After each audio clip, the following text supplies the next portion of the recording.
On apprend dans la foulée qu'il y a un député déjà qui a annoncé sa démission.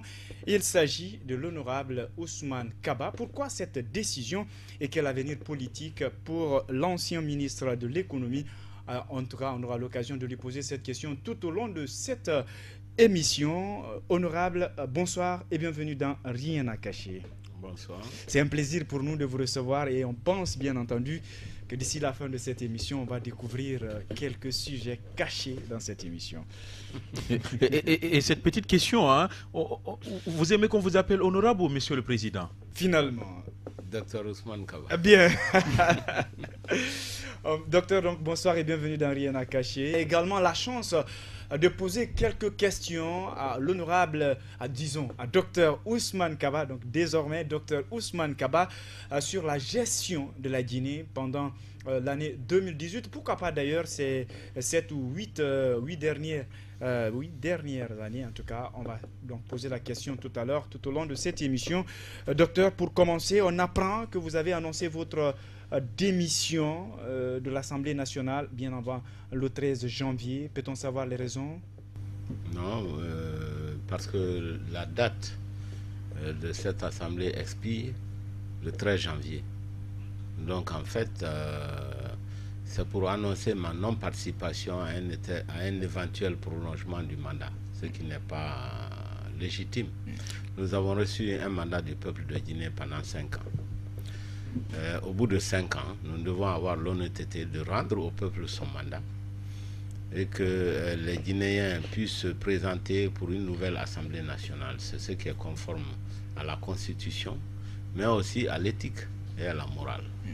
Justement, docteur Ousmane Kaba, vous annoncez votre démission qui n'en est véritablement pas une, hein, puisque nous sommes à la veille de l'expiration de ce mandat.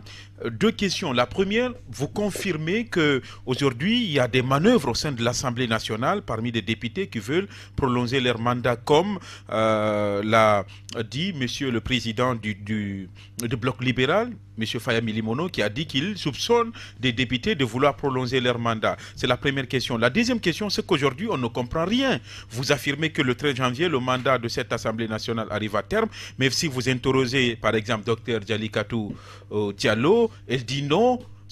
Vous faites de l'amalgame. Le mandat arrive le 3 avril prochain parce que le règlement intérieur que vous avez voté dit l'Assemblée nationale, cette 8e législature continue jusqu'à la mise en place d'une nouvelle Assemblée nationale. Qu'est-ce que vous lui répondez?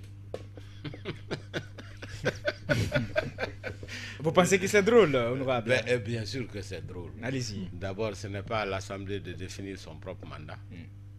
Même si cela se trouve dans le règlement intérieur, c'est simplement des modalités lorsqu'il y a des 2 législatures qui se suivent pour qu'il n'y ait pas de trou, donc dans un pays normal. Mais ça ne fait pas office de légitimité.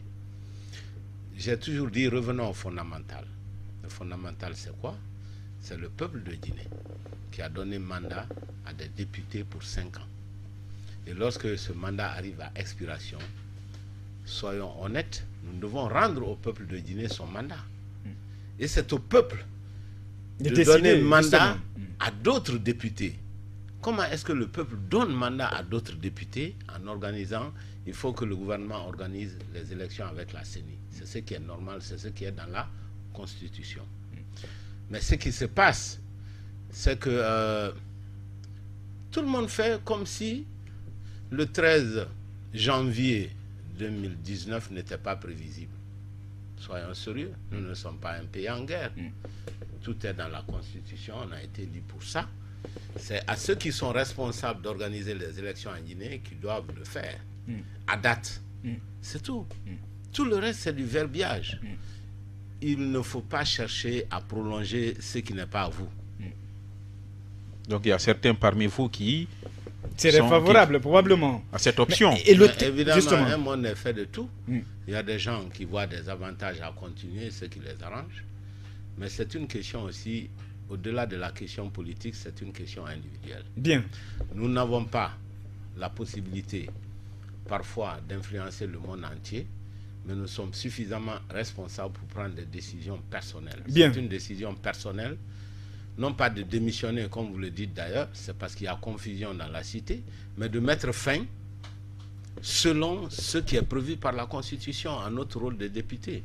Et moi, j'ai le courage de le faire parce que j'estime que si nous sommes des députés, si nous sommes des hommes politiques, notre premier rôle aujourd'hui, c'est d'aider notre pays à être un pays de démocratie. En donnant de bons exemples d'ailleurs. Voilà, un pays de démocratie.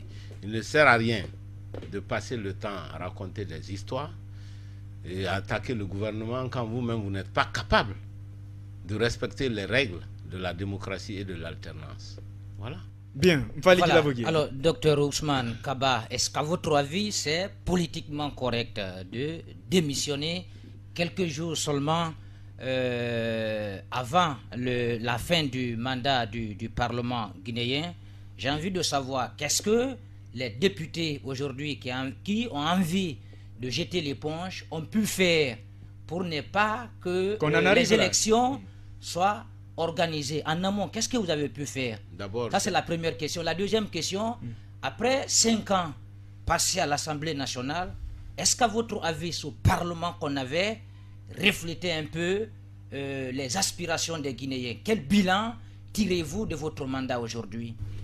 C'est une très bonne question. Je pense que si on doit être précis, il ne s'agit pas de démission à proprement parler. Le micro, hein, bien sûr. C'est simplement d'affirmer l'intention de mettre fin à ma fonction à échéance prévue par la loi. C'est de ça qu'il s'agit. Pour éviter de cautionner, si vous voulez. Voilà, pour éviter de faire des prolongations illégitimes, moi je dis.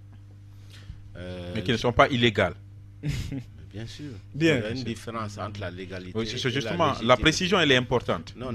Parce que si il y a une lettre du président de la République que la Cour suprême prolonge, ça veut dire que c'est légal.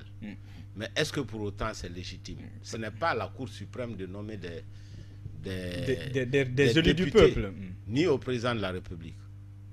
Les élus du peuple sont élus par le peuple. C'est le peuple qui est détenteur de la souveraineté. Ne faisons pas des artifices juridiques pour cacher le fait fondamental que nous sommes un pays qui n'est pas en guerre, nous sommes un pays qui n'est pas arrêté, nous sommes un pays qui devrait pouvoir faire des élections à date. C'est ça la lutte que nous devons mener. Quel est votre bilan, docteur? Il ne faut pas qu'en Guinée, nous apprenons à faire glisser tout le temps les dates de toutes les élections, comme si ces élections n'étaient pas prévues. Qu'est-ce qui, en Guinée, aujourd'hui, peut légitimer le fait qu'il y ait de retard dans les élections? Ça n'a absolument Docteur, aucun revenons sens.